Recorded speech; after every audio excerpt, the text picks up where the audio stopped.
It's your favorite nerd options, favorite nerd, and today we are looking at the Star Wars Black Series Rebel Hoth Trooper. I've really been looking forward to this one because of the options and everything. I think it's a really smart move on Hasbro's behalf, which I think they've been making a lot of recently in their action figure lines. So I'm anxious to take a look at this guy, but in order to do so, we need to look at accessories. So he comes with this kind of standard hand blaster, no paint on it, solid, decent cast, sculpt-wise, but, you know, no accents at all. And he'll hold that just fine. That can be stored on the side holster on his hip, or thigh rather. He also comes with the rifle. Once again, no paint on it. It could have really benefited from some paint, but a really nice sculpt to it. Very, very intricate. Tons of little itty bitty details on there, etc., etc. Really well done, but could have used some paint. He'll hold the long rifle just fine and support it with the other hand just fine.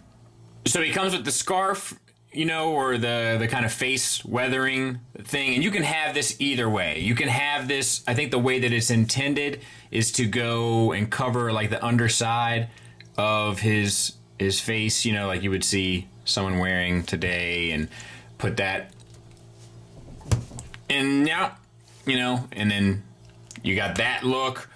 And you can also have it the other way, which I'll show here. And now he's got the kind of scarf below his chin. You can also have the goggles on his eyes as well and kind of go fully messed up. Everything about this is kind of integrating different pieces to get different and unique looks. So there's a couple options you got. So he comes with a backpack. It's detailed quite nicely. We have silver paint on it. We have sculpted detail throughout. We have the antenna that's painted on, that's connected to tubes that plug into the backpack. Like they're all glued in. It's very nicely done. Sculpt work throughout, silver paint work on details and accents throughout.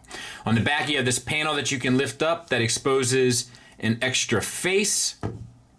We'll take a look at this. Really well done.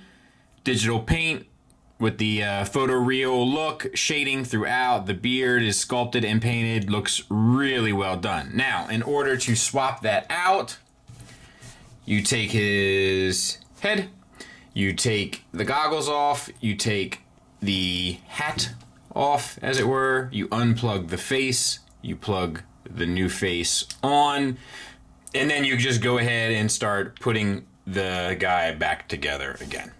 The backpack will plug into his back, and these two pieces will kind of clip around these two pieces for a more seamless look. Yeah, there it is. Looks good. And let's look at the figure. So we haven't looked at this face sculpt, and it's done really well. Kind of like a generic just guy out there doing it, you know, fighting the good fight, as it were. Looks pretty good. The digital paint comes through nicely. You don't have to worry about accuracy because nobody knows exactly what these guys look like. You have the nice digital sculpt work throughout, but on these like pads here, like to keep them warm. The scarf around the head. This piece is glued in separately, and the paint of the beige is kind of done around the white, as is this secondary beige color that's on the top of the hat as well. And then you have the silver on the side here for his little antenna. Overall, really works out nicely. The head is on I'll show it to you again. It's a ball peg from the neck into the head and a ball peg from the neck into the chest, which kind of acts like a double ball peg. Not really, but it works way better than the ball peg connected to the disc hinge. So I'm still on board with this. You get the head up to there, down to there, so still a little limited. Side to side is fine, and you get a little bit of confused dog look. Moving on to the torso, we have some interesting stuff. We have this outlying softer piece that sits around the kind of buck, comes up and over and around the back of the neck, sits on the figure quite nicely, and is sculpted well, and then you have the silver painted details on there. But like the little wrinkles in the bottom of the suit, like where the seam is, really, really, really good stuff. These pieces will actually lock around the backpack when you put it on. So it looks silly when it's not on, but it looks fine when it is, right? We have a single ball peg. It feels like a double from the chest into the abdomen. Get you down, not really. Get you back a fair bit. Teapot and the swivel. So that works fine overall. And then you have the dark gray paint on the back, which is nice. We have a disc hinge shoulder that goes into a ball peg in the chest with a sheath over top for a butterfly joint, which is quite nice. Gets the shoulder up to there and around. We have the sculpt work on there as well as the paint. And then we have the single hinged elbow with a bicep swivel. 90 degrees. A double hinge would work really nicely for some of these troopers, but I get why they're doing it. They're doing it for the consistency of the sculpt, but you know, every now and then I think it's a trade-off that we have to be willing to take. All right, then we have the gauntlet here, or the glove rather, that's painted, and then the silver piece is added on, and then the wrist swivel and hinge in out. This one hinges up down. This is a trigger finger hand. This is a supporting hand, which works well for the rifle, but not so great for the pistol. Kind of one of those things, right? Like, not extra hands would be nice. All right, so we have the softer bit down at the bottom, softer plastic with the cut in it for articulation. Sculpted well, the pocket is painted, the buckle is painted. T-jointed ball joints for hips. Get you the full Van Damme. Get you pretty much the full Monty. Thigh swivel at a cut joint. Double jointed knee. Ugly but effective. Once again, I think it's a sacrifice we should be willing to make for this style figure, or this type of figure. We have the belt buckle on here that's painted, and then the soft plastic piece is glued in. But works well. So that's really nicely done. The boots are painted, and so are the details on the boots. And then the ankles, we get an ankle tilt up, an ankle tilt down, and a rocker. So, I mean, you know, basic in its kind of execution, but along with the paint, the sculpted details and everything, it really works nicely. And then along with the options, it's kind of a win-win. And there's my squad of 4, each looking relatively different. I'm pretty happy with it, man. It's gonna look good on a shelf. It's just background characters, which I think Black Series could benefit from having a lot more of background characters. Really digging the way they did this. I'm appreciative of the way they did this.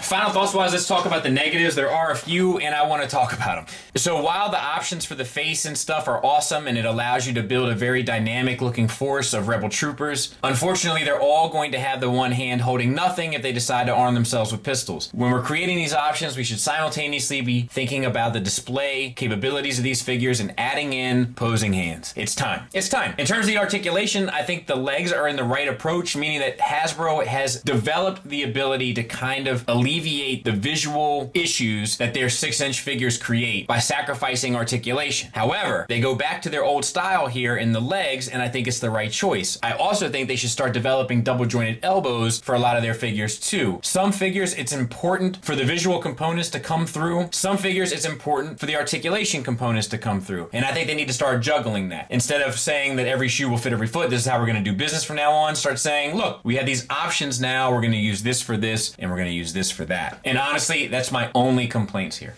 Positives wise, I love the options. I love the display elements that will allow you to create a unique and diverse looking squad of crew options for your Rebel Hoth soldiers. I think it's great. I think it's smart. I think it's clever. It's relatively seamless. Just smart stuff. And I gotta give credit where credit is due. It's really, really clever stuff. The articulation works for the most part. Like I said, I would prefer better elbows. The sculpt work is absolutely fantastic. The paint work is absolutely fantastic. The price is more than fair. The materials are Hasbro materials. That's just kind of what it is, right? It doesn't cost $60, it costs 20. So that's what you get. But it's a really smart, clever, and fan servicey set. And anytime you service the fans, so to speak, I'm gonna be happy. Thanks for listening. Thanks for watching. Until next time, take care.